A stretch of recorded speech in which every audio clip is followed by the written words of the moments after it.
Welcome to the Metaphysical Martini Show, where wit and wisdom come together to bridge the gap between the spirit realm and the physical world. With Ani Avedissian, the suburban shaman, a production of Cosmic Reality Radio.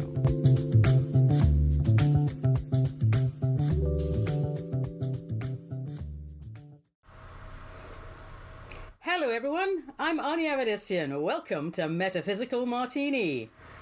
3 parts spirit, 1 part rational mind, add 2 drops of optimism, give it all a good hard shake and pour, dress it with the olives of grace and empathy, sit back, sip slowly, and contemplate the wonder of cosmic creation. I think I'll take a sip right now. That's nice. Hey everyone, thanks for joining me for another round of cosmic cocktails as we try to sort out what's true, what's woo, and what gets flushed down the loo in today's mad little world. Well, what's been on people's minds lately? Oh, thanks, by the way, for all your comments and letters of encouragement. Gosh, it's great to hear from you. It really is. So, let's take a look. What tales of magic and mayhem have walked through my door since our last show 2 weeks ago? Well, looking through my notes here, it would appear I haven't had many people in my office lately. Typical of September, actually, all of my work's been on location with home and property clearings. We have a very short summer here in Oregon, and this one wasn't a particularly brilliant summer. So people get back into their work routines. The weather changes, it rains a lot here, that's why it's so green. Before you know it, it's dusk and suddenly life just isn't as sunny and gay as it was a few months ago. So, things look a bit gloomy here when we start the transition into fall, because 1 minute it's bikinis and daiquiris, and the next minute it's pumpkins and possets. Well, I suppose really we should be grateful we still have 4 distinct seasons despite what we're doing to our very gracious host planet.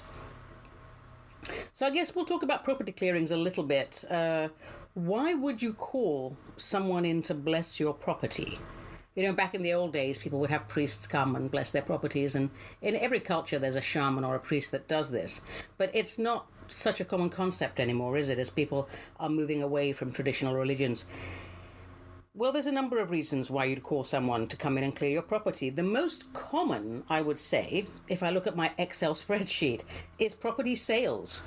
If you're moving into a new home, whether you're buying or renting it, you really want to make sure that any of that residual ickiness is gone, has been dissolved. Ickiness, by the way, being the correct technical term for this sort of thing. You don't know who lived there before you. You don't know what happened there. You don't even know what happened on the land before that property was built. So it's not so much just for the home, it's what happened on the land. You want to claim the space as your own, and you want to affirm your intent to be a good steward. And if your property's up for sale, and for no good reason doesn't sell, if your realtor can't figure it out, that's something I get called out for quite regularly. There's this thing called curb appeal, and people stage their houses, and usually houses sell quite well, even though we are experiencing a downturn right now. But if your house is lovely and beautifully staged and has curb appeal, blah, blah, blah, and it's not selling, clearly there's something in the subtle realms that's repelling people. That's when you would call me. Construction companies, God bless them, the clever ones, they call me to bless land before they break ground. That's always a good idea. And generally, I would say any time that you need a fresh start in life, for example, well, certainly a death on the premises, because that opens and shuts all sorts of portals. Divorces, any type of separation. When your children finally move out, hooray! Any type of relationship problems. If something just doesn't feel quite right, but you can't put your finger on it, that's when you'd call me. And of course, everyone's favorite subject, paranormal activity. Well, people are quite obsessed with that. Well, I suppose people are obsessed with things they're not familiar with that gives them a bit of a fright. Strange that. Let's define paranormal, shall we? Paranormal simply means something outside of your normal, doesn't it? Something outside of one's area of experience. Something you're not familiar with and therefore quite likely to fear. And we really should make an effort in this day and age, to educate ourselves when we come across something unfamiliar, because if we don't, paranormal quickly becomes paranoia, and that's a pain in the arse to deal with. Trust me, I know. I've been dealing with it for 40 years or so. So I will start by saying, let's talk a little bit about some of the paranormal experiences, because people love that. I go to classes, I teach classes, and maybe I'm teaching critical thinking. So I'm all geared up for that. And then when it's time for question and answer, people go, can you tell us something about the paranormal experiences you've had? Or I'm teaching a class on cooking or something. Can you tell us about the paranormal experience? So let's just talk about that, because clearly, people enjoy that. I'll start by saying that on a good percentage of the jobs I get called out on, there is nothing paranormal per se going on. Things do go bump in the night. And it can be something as simple as a can of badly stacked baked beans crashing on the floor when a heavy truck drives by.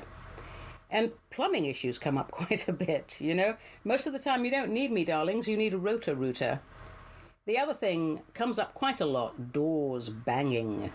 Ooh, apparently ghosts love to bang doors. Ghosts banging due to a gust of wind usually is why they bang. That's the sort of thing. A perfectly normal occurrence, such as a door banging in the breeze, can quickly turn into a Chinese whisper scenario. I've heard it all in my time. I'll get a call. Oh my God, Arnie, doors are banging open and shut all over the place. We're haunted. We can see shadows. They're dark and they're menacing. And my friends don't want to visit me anymore. Oh my God, we're all out on the lawn. We're terrified to go back in. La la la la la la. So please come and get rid of them. And of course I do, because that's my job.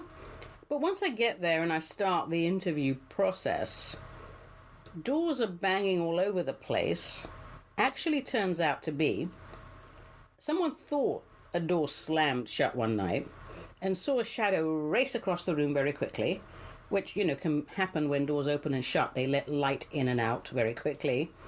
And then that person who thought they saw that or heard that, they'll take that story and they'll tell it to many other people after refining it a little bit.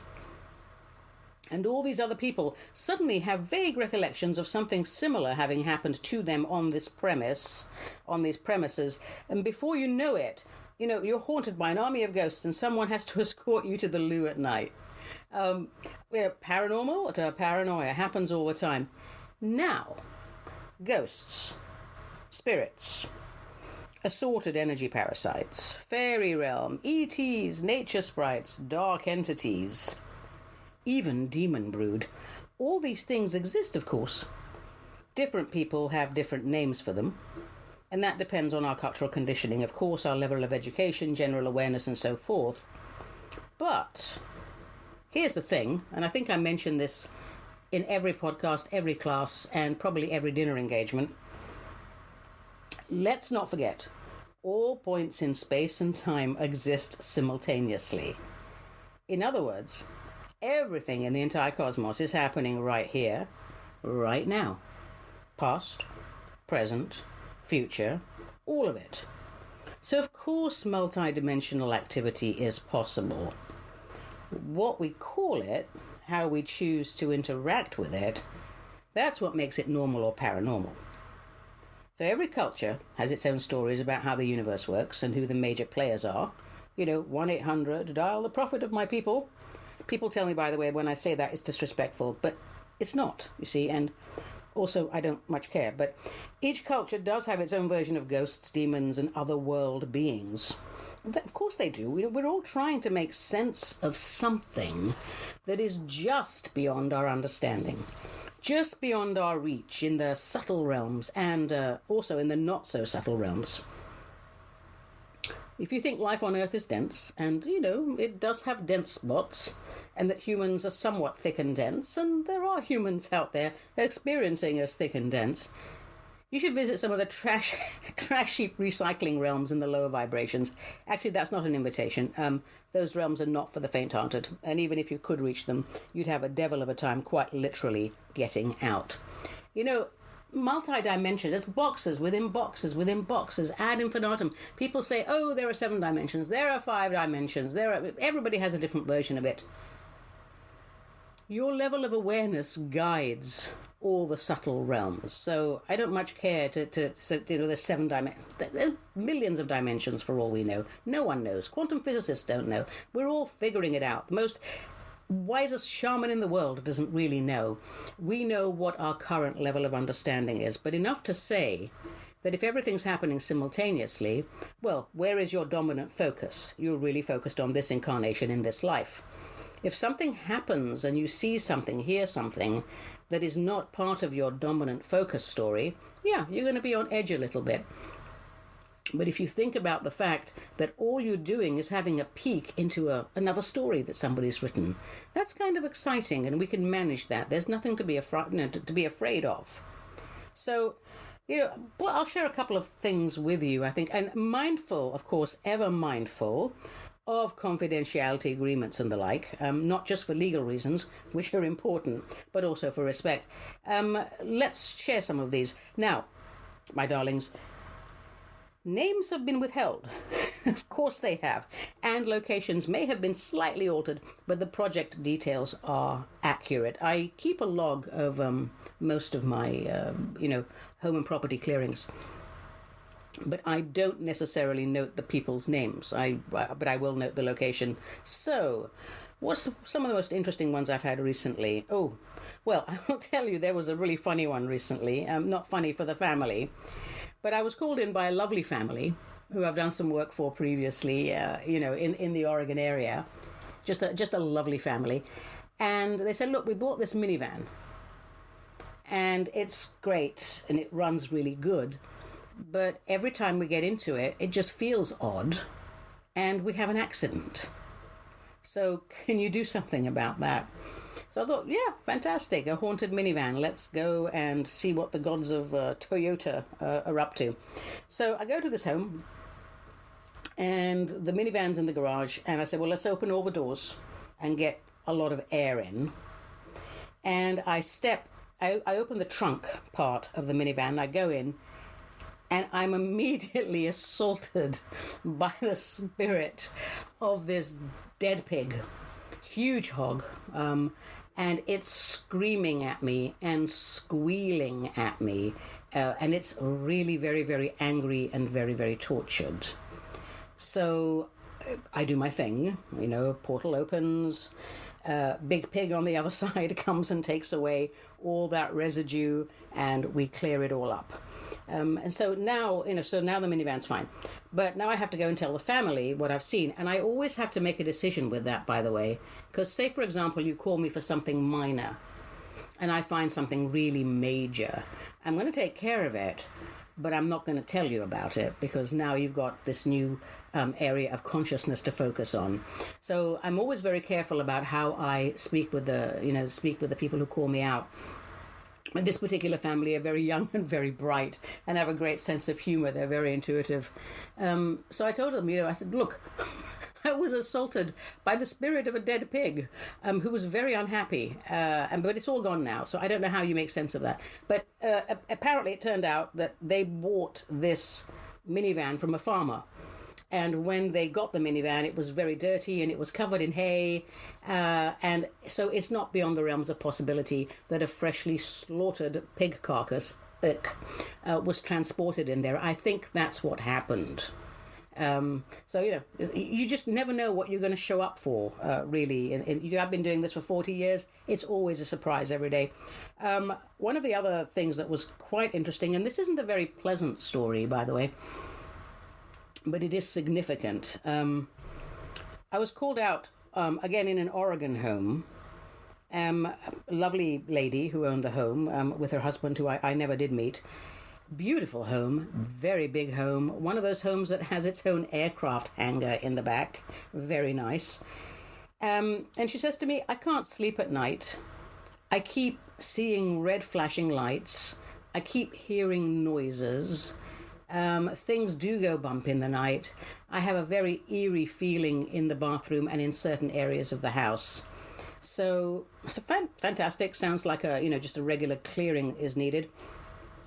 So I go there, and I'm looking around the house, and yes, there's quite a lot of residual energy that needs to be cleared, but nothing amazing, And then she says, well, now there's a whole other part of the house that you have to look at, and that's the storage area and this giant aircraft hangar. So I went into the storage area, and I almost threw up. Had the ickiest feeling of being tortured, I suppose, is the best way I can put it. Real fear, and then terror, and then a level of terror where you just shut down and can't do anything about. So I was, ooh, wow, I wonder if this is something that's going to end up, on the police blotter. Then I open the door and I go into the aircraft hangar, and there's no other way to describe it. I was assaulted by a group of screaming primates, just screaming at me, and they're not real primates. Clearly, they were, ether primates. They're screaming at me, they're clawing at me, and they're just in agony, deranged mentally, terrified by something. And I turn to the right because I feel a sort of a spot of an oasis of peace, and there's this huge Native American guy, in spirit form, of course, standing there. And he looks at me and he goes, this is what I've had to deal with for a long time. Are you going to do something about this? I can help you with it. So I stepped backwards out of that area to regroup, and the woman who owned the property looked at me as if to say, yeah, I just wanted to make sure you were the real thing and you felt that.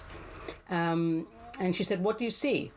And so I just shared with her, because she looked like the kind of woman who could handle that. And I said, look, screaming primates, they've been attacked, and they're terrified, and there's this huge Native American man, and something really went wrong here. And she said, okay, clean it all up, and I'll tell you what went wrong, and what happened. So I did my thing. There's hardly anything that doesn't clean up, by the way, with a really good clearing protocol. So we did our thing, and then we sat down, and we had a cup of coffee. And she told me that home belonged to one of the early science pioneers in one of the local research hospitals, and they experimented on animals. And that at one point, when they first bought the house, they had seen jars and jars of what looked like brain residue. So I guess this chap brought his work home and did a lot of research there as well, because the whole place was it was just awful. It was just awful. So, that's something unusual you don't come across any day. And it's very, very rare that when I enter a place that I have to just step back for a moment and regroup and see what the heck is going on. So that was a fun one. Another one that we had was sort of interesting. I was called to a ranch in Canada, and they had a lot of horses. And they needed the horses to, go from field to field. And there was one field that they just wouldn't go through. And this was very inconvenient for the owner, because then they had to put the horses in trucks and take them to the other place and whatever. So they called me in and they said, just bless the place anyway, since you're here. And this is a huge ranch. And then they took me out to this field. And they said, this is the field where the horses won't go. So I tried to speak to the horses. And the horses said to me, they sent me an image of ping pong balls. Because I'm not, strictly speaking, an animal intuitive, but, you do this work long enough, and, you end up being able to communicate with just about everything. So I thought, ping pong balls, that's really interesting. So, went to the field, did my thing. I had to be taken there, by the way, with a guy with a pickup truck and a shotgun. I don't know what the shotgun was for, but I was really hoping it wasn't for me. So there we were. And I stand in this one field, in this one place that the horses won't go. And I open myself up and I go, okay, what's going on here? What's going on here? Talk to me, spirits, blah, blah, blah, And immediately a vision came into view of what can only be described as the Star Trek transponder beam, some sort of transportation beam, and it was wonky. And I knew that I could talk to it. I've never talked to a transponder beam. I didn't even know they could talk to you, but here you go. So I said, hey, what's going on here? Why are you frightening the horses? And the intelligence I got back from the transponder beam was that it had stayed in place for many, many years when the shuttle ship that came down and generated it had to leave in a hurry. a mission was aborted.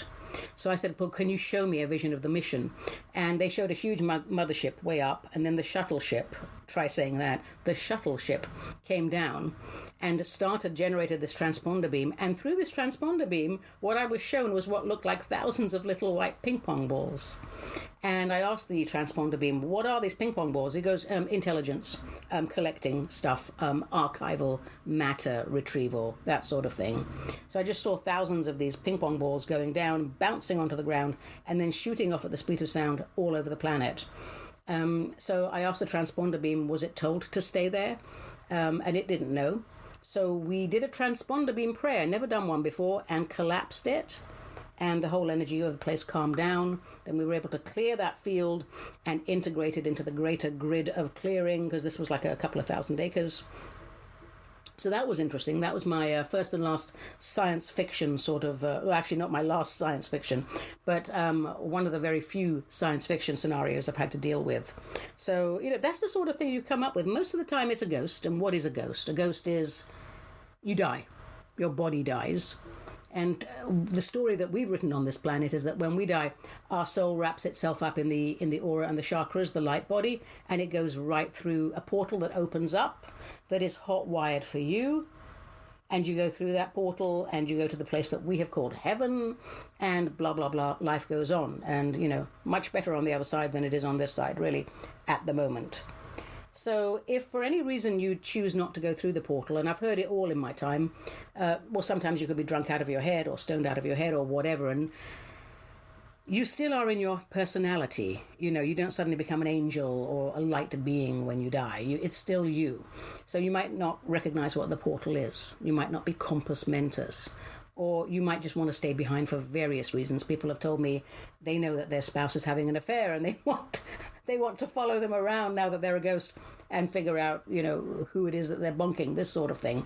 So, that's usually most of it. And when you do a clearing, you open portals open, and the divine comes and takes everybody exactly where they need to go.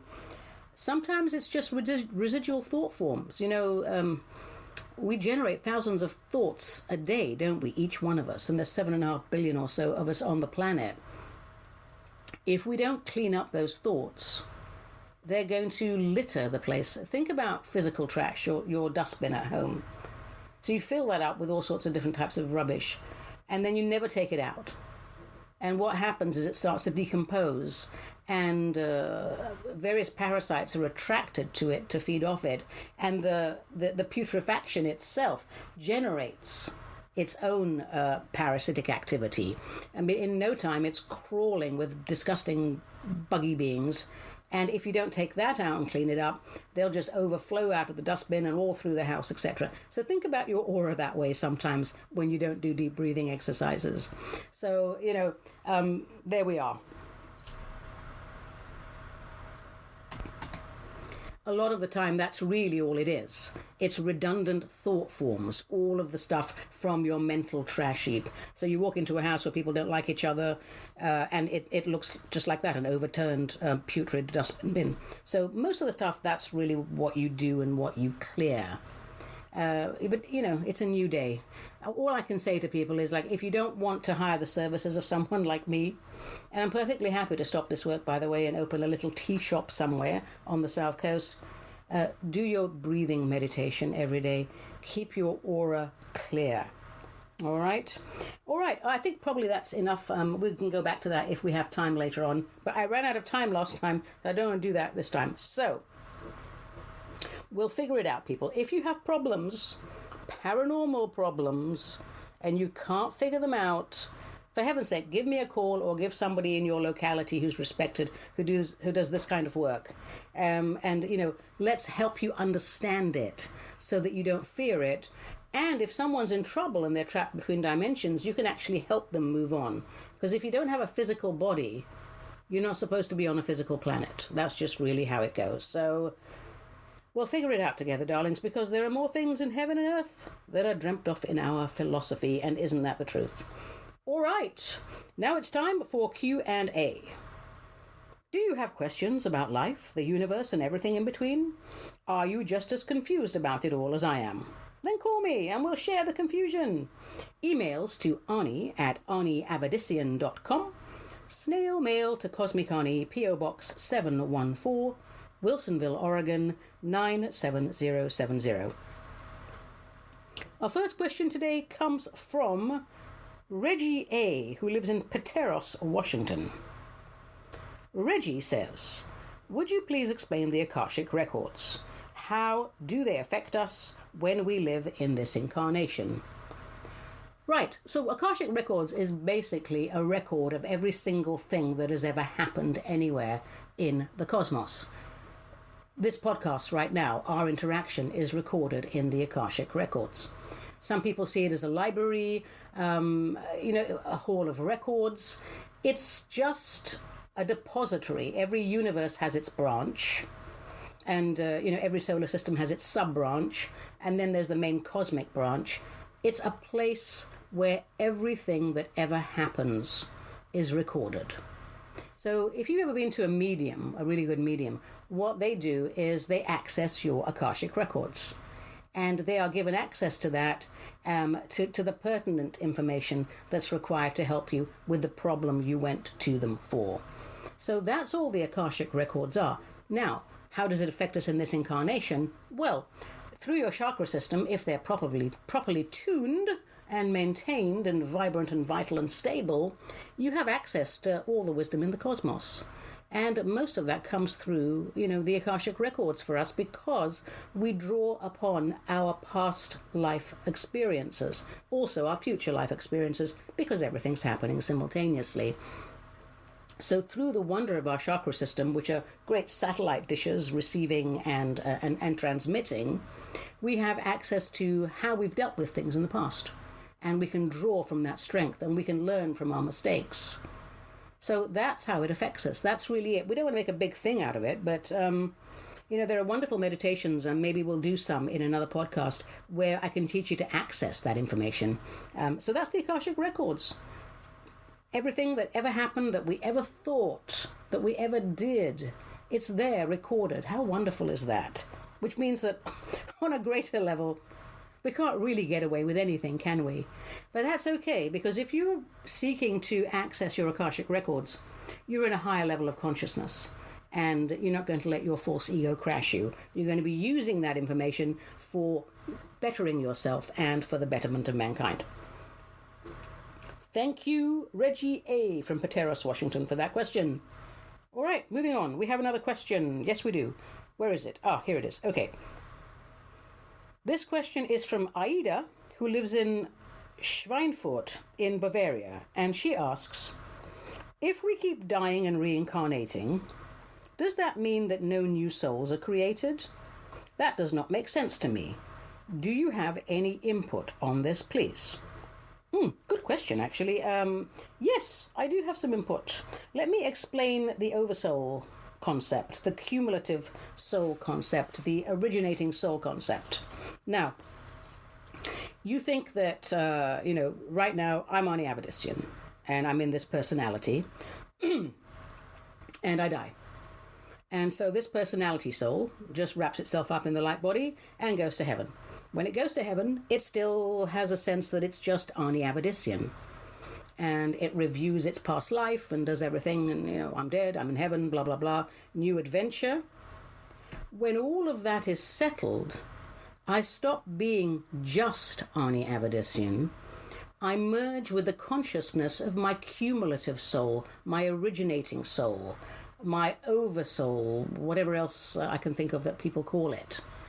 Which means that I sort of go back into the memory body, the consciousness body of my bigger self, my oversoul.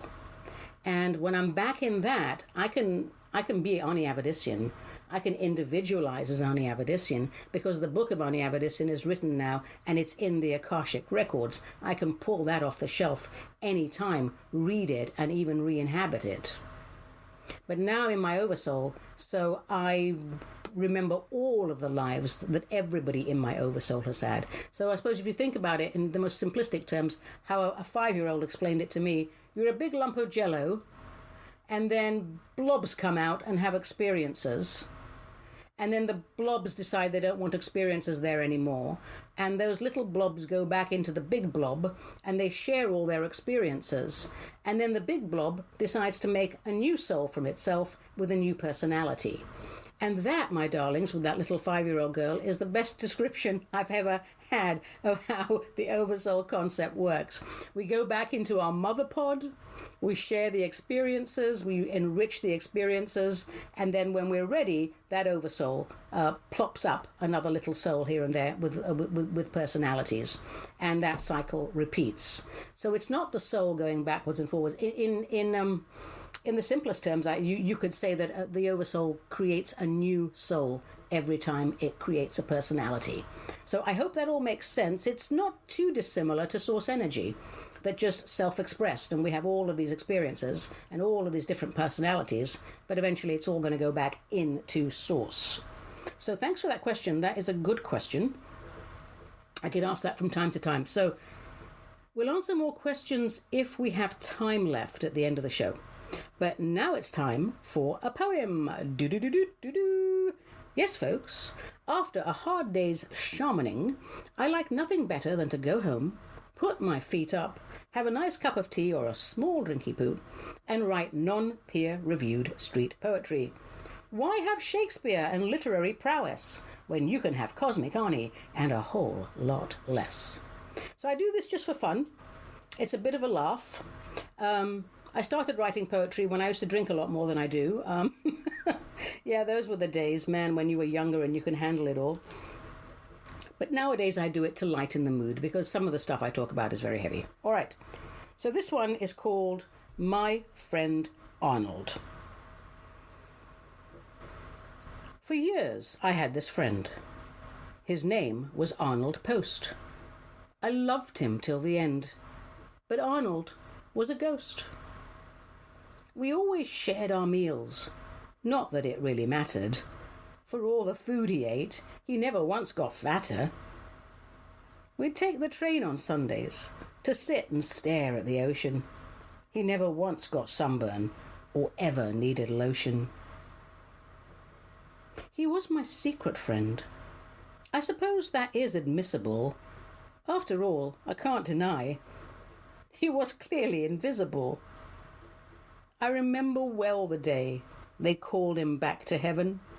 He kissed me on the cheek and said, I love you, Ani, and by the way, my name's really Kevin. I hope you enjoyed that. I really liked it. I love ridiculous poems. I just like to have a little bit of a laugh. All right, so I should get that book together. I'm going to get a book together, really bad, but occasionally brilliant poetry from a mad suburban shaman. Hopefully we'll get that together this fall. Okay. All right, let's go ahead and do Tarot a Go-Go, because we couldn't do that last time. And thank you for the lovely people that wrote to me and said, oh, we like Tarot a Go-Go, don't skip it next time. So I'm not skipping it, I'm putting it at the top of the list. So, Tarot a Go-Go, a little shenanigana with the major arcana. Oh my God, Ani, why are you working with tarot cards? Aren't they dangerous and occult? No, they're not. They're no more occult than my arse. Occult simply means supernatural or mystic. It does not necessarily denote evil intent. I use the tarot cards, and I teach tarot classes, because for most people, tarot is the first step into exploring multiple realms of existence, sort of a gateway into interdimensional adventures, and learning how to balance the mind with the heart. Learning how to use visual imagery for prayerful contemplation and meditation. So many metaphysical terms are so abstract. If you have something to focus on, that's why people do prayer beads or mandalas or whatever. We need something to focus on, and a focusing tool for the mind. And tarot cards are just that. So I don't use it for divination, because who the heck knows what's going to happen in the future? Every thought we have just disturbs ripples in time. So at best, it's a photograph of what is in the current pool of potential. And just a reminder, we're using the Rider-Waite deck for instructional purposes. We're not using it because it's the prettiest deck in the world. It is not. But it is the most commonly used and a good choice for beginners. The other one that's very good is the Robin Wood. So, Be warned, if you show up to my class with the Darth Vader donkey deck of the undead brothers of perpetual perplexity, you're not going to be very happy. Start with something very basic. So today's card is number 3 of the major arcana, the Empress. I love this lady. She fills me with joy and hope. Let's take a look at her. She's the earthly embodiment of Venus, isn't she? I mean, the glyph Venus clearly is visible on the shield by her side. She's a sensual woman. She's seated on plush cushions in the middle of a field of grain and by a waterfall. Can you get more, prosperous than that? Grain, water. Her robe is white, and it's covered with what looks like pomegranate motifs. Pomegranate motifs, especially in my culture, Armenian culture, huge sign of prosperity and wealth and just general goodness. But these pomegranates, they look as if they've been sliced open. And I think there's a subtle reference there that she's not a virgin. Sorry to be so graphic, but she's a mother. It's not so much for the act itself, but that she's a wise woman now. She's not, she's not a virgin. She's been around the block. She is a mother. She is wise. You can seek her counsel. And indeed, when you look at her, she oozes confidence in the feminine persona, doesn't she? She's fertile. She's sensual. She's very, very womanly, but she's not subservient to anyone. Look at her holding her scepter, wearing the crown of the 12 stars. Boy, is she in tune with Mother Nature, and she really enjoys the entire cornucopia of Earth's bounty. This woman oozes grace and empathy. She's at home in any situation, and she will conduct herself accordingly. She is worldly, and she understands the language of all living creatures, and she's in tune with the cycles of the planet. She's worldly, yes, but she understands the ancient mysteries. Her posture in this is relaxed, and her smile to me shows how easily she wears that crown. She says, hey, I'm chill, but I have dominion over all, by the way, that I survey, and I rule absolutely, but wisely and with compassion. So if you pick this card, which is one of random cards, chances are you planted a seed in good soil, and you'll soon reap the rewards. And perhaps, as they generally are with this card, they will be greater than originally anticipated, and your productivity will be well rewarded. Number 3, the Empress. What a lovely lady. Okay, now, what shall we do? Yes, let's do the Wizard's Gizzard. Do-do-do-do-do-do. A short spiritual ritual that you can make habitual. Spiritual practice can take many forms. It does not have to be a big palaver. I find, personally, it's the simplest protocols, done daily, done mindfully, that make the biggest difference in our lives. Life is not full of aha moments. You get those occasionally, but life is full of moments. It's the little things that we do, incrementally, that grow. That's what's important, because then we have time to absorb what we've learnt. And we have time to see how it works in our lives. And then we plateau, and then we move up. That's just how it goes. So, today's WizGiz speaks to self-care. If we don't recognize and honor the divine within us, how are we going to recognize and honor it in others? This is a fundamental issue with mankind. Too many of us, we're wrapped up in this notion called sacrifice. And you see it in parents, certainly, but it's present in all relationships, whether it's a personal relationship, a work relationship, or whatever. I mean, how many people are given their lives working for a company that would actually write them off with one stroke of an accountant's pen if it served them? The notion of having to sacrifice is, IMHO, an arse-backwards ego trip, really. I have to do this. I have to suffer for my family. I must suffer for my clan, my company, my spouse, my country, whatever, my planet. Fill in the blanks. Well, bully for you for thinking yourself so important that nothing of value could be achieved without your blood-soaked sacrifice. So much of this goes back to religious misinformation. And quite frankly, on some level, it still disgusts me a little bit. You know, you walk into a church and you see this agonized, wretched being nailed to a cross, dripping blood and sweat, and somehow you've been convinced that this is a role model. Think about that. A role model. Would anyone in their right mind worship a god that required this of you? I mean, that's one of the biggest marketing coups of all time, and hundreds of millions fell for it. No wonder we're in the shape we're in. Our Creator adores us. Adores us. Creator adores its creations and wants us to adore each other.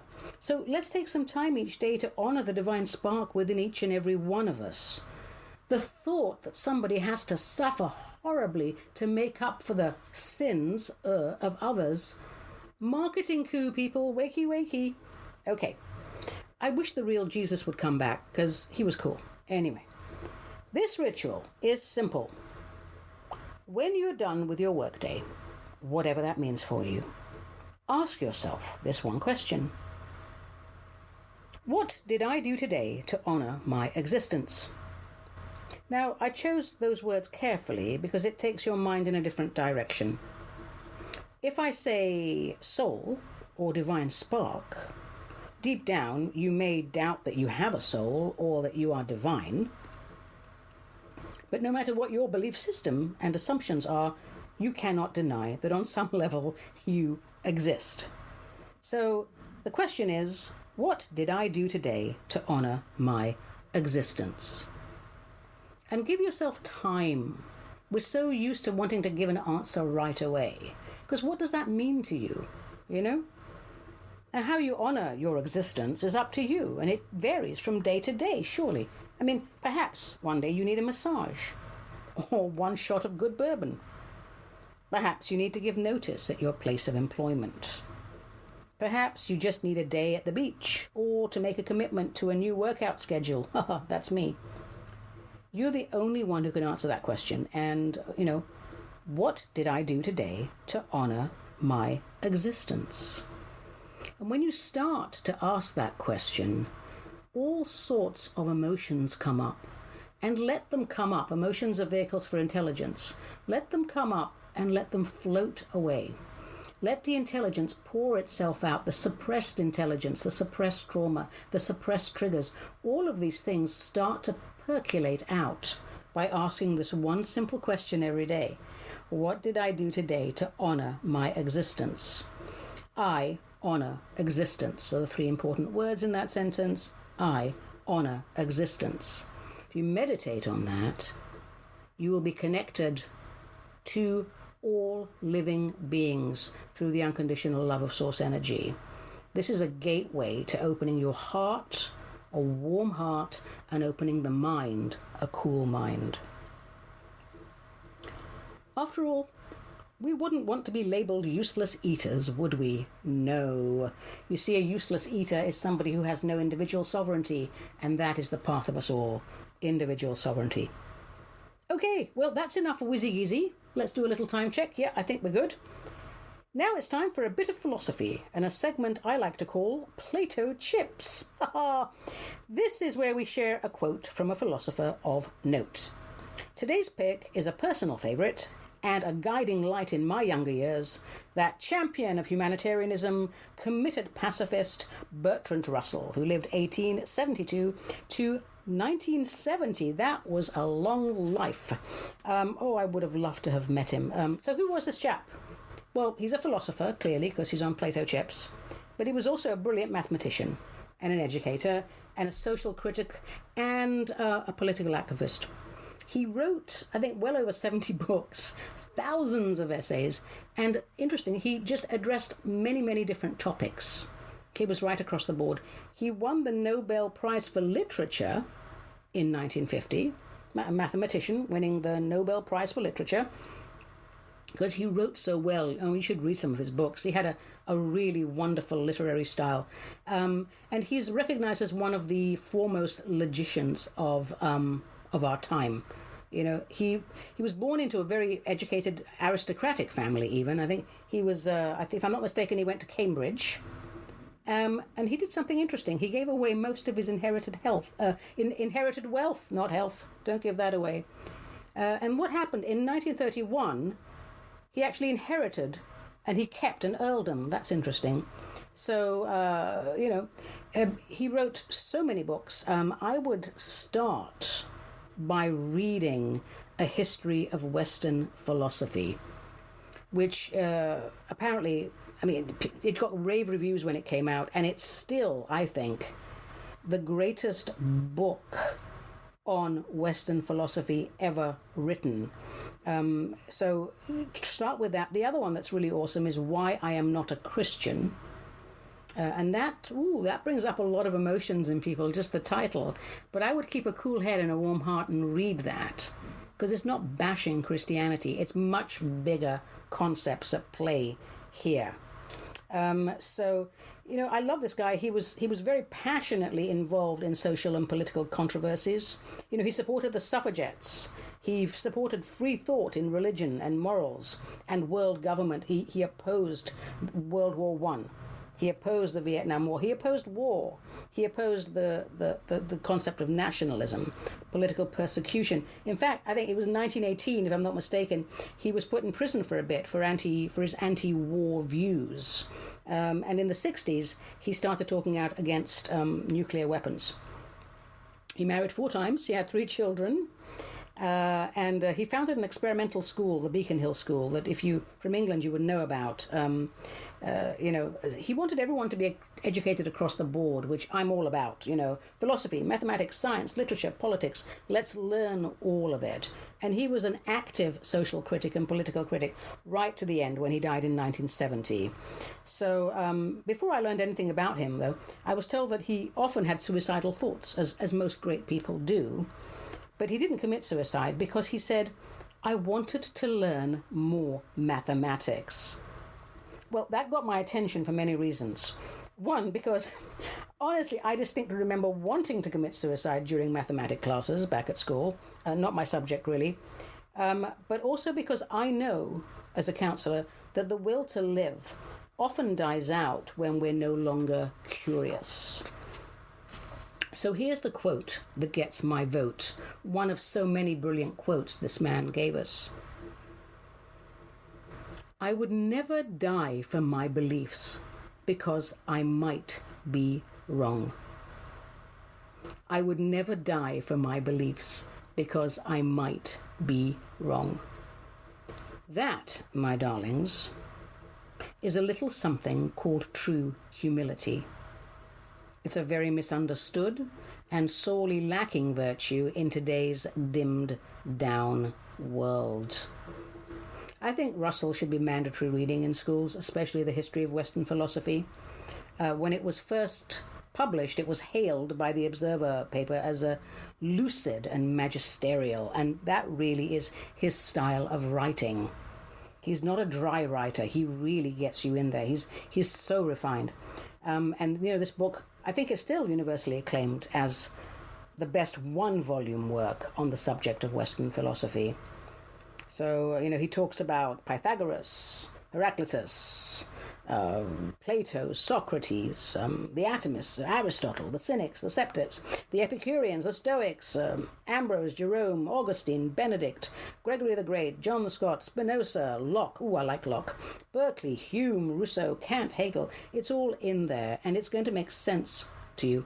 And, I have this thing that we should all study philosophy in schools again, just because it gets us to think and debate respectfully and not accept ready-made answers. This is a fabulous book if you have a teen that needs not a young teen, but an older teen that needs their mind expanded.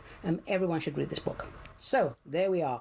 That was Bertrand Russell, 1872 to 1970. Definitely a role model for me.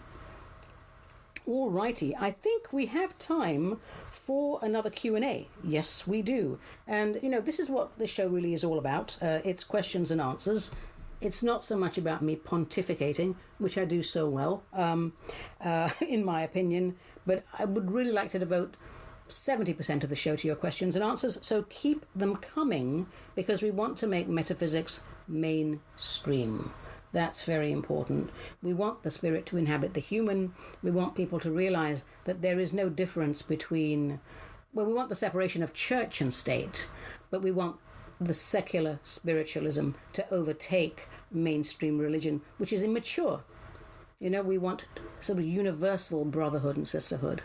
And we can't do this unless we get up and we talk about what we've been taught, how we respond to it, what we believe, what we don't believe. And we need to give each other respectful space for discourse, not yell at each other like we do now. I want to live in a place where Americans don't identify as Republicans and Democrats, because clearly both parties have lost their way. The other thing, of course, is you can't be left-wing and you can't be right-wing. If you're an aeroplane or a bird with just one wing, if you've got one left wing and no right wing, all you're going to do is go around in circles to the left. And if you don't have a left wing and you just have a right wing, all you're going to do is go around in circles to the right. So let's not do that. It's another marketing coup. We have been told that we need the left and the right wing for balance. It is balance that they exist. We should all be Americans first. And then we go a little bit to the left when it's for the betterment of mankind, and a little bit to the right when it's the betterment of mankind. But we have to stop polarizing people. For heaven's sake, people, get a grip. All right. Q&A. Let's take a look at what we have here. Let's pick this up. Okay. This one is from Sandy, and Sandy lives in Alpharetta in Georgia, USA. I have to admit, I have never heard of that town.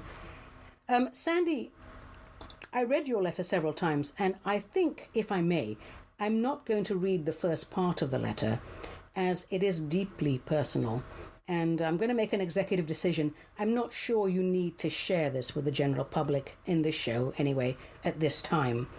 Sufficeth to say, you have suffered greatly at the hands of your guardians.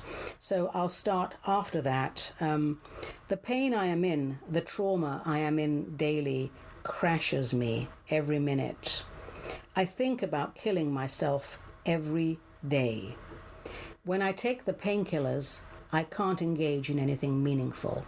If I don't take the painkillers, I'm in so much pain, I can't engage in anything meaningful.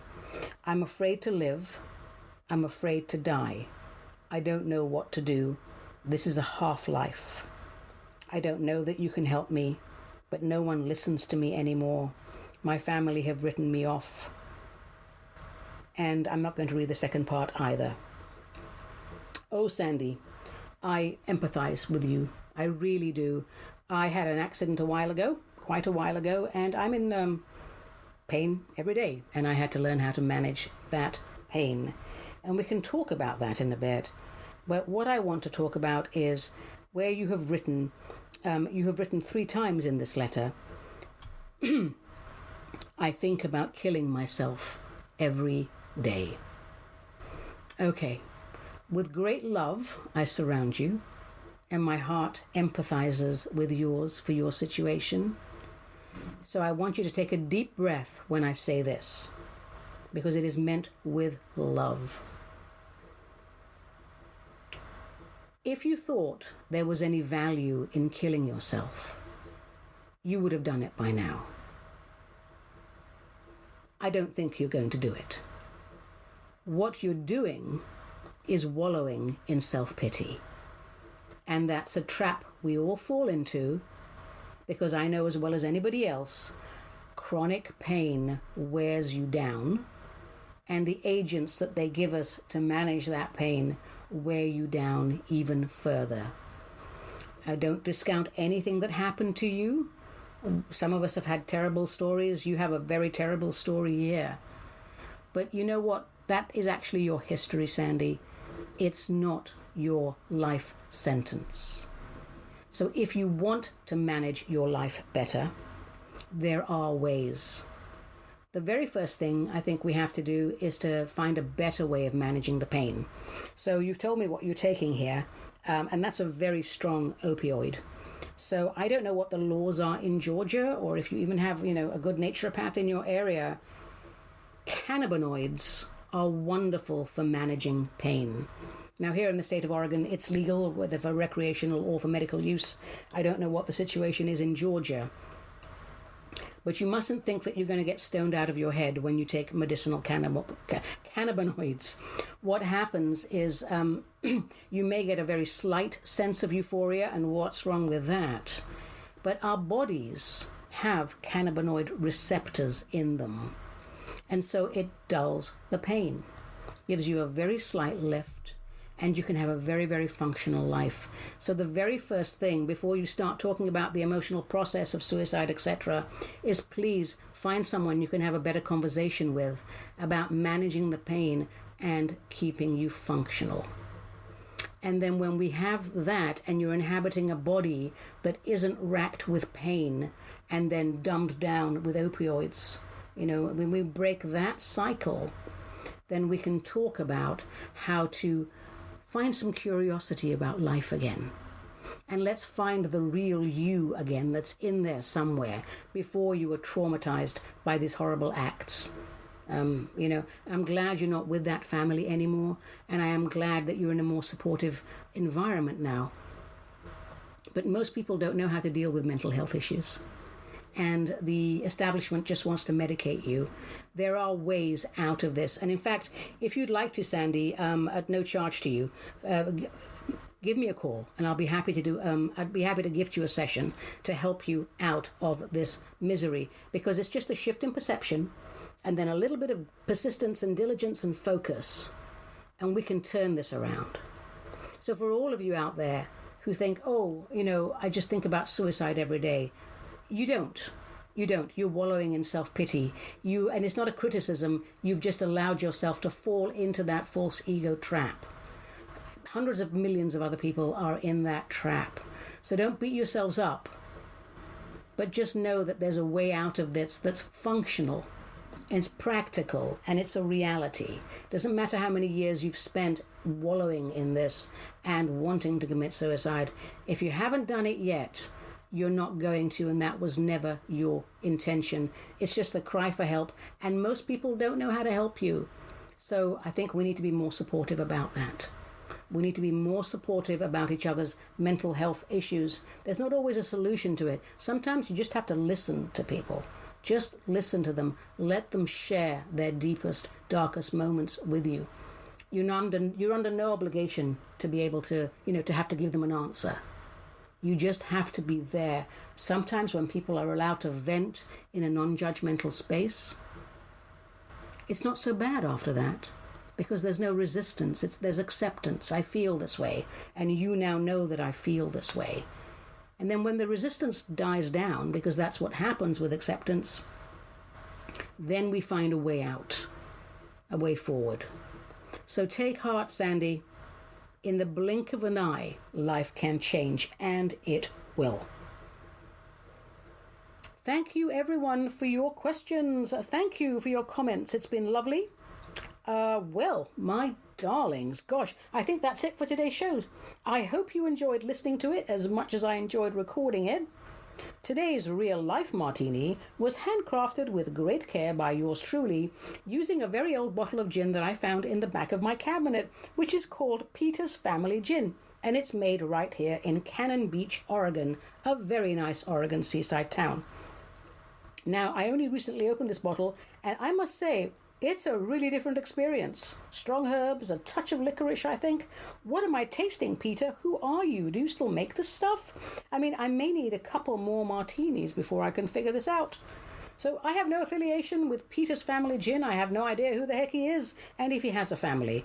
But if you're still in business, you don't have to sponsor me. Just give me more gin, because this stuff is fabulous. Call me Cannon Beach Gin Man. Call me. Your stuff is weird but awesome. Hey, weird but awesome. Yeah. I'm Ani Avedissian. This was Metaphysical Martini, a production of Cosmic Reality Radio, to whom we are most grateful. Until we meet again, my darlings, let the spirit inhabit the human.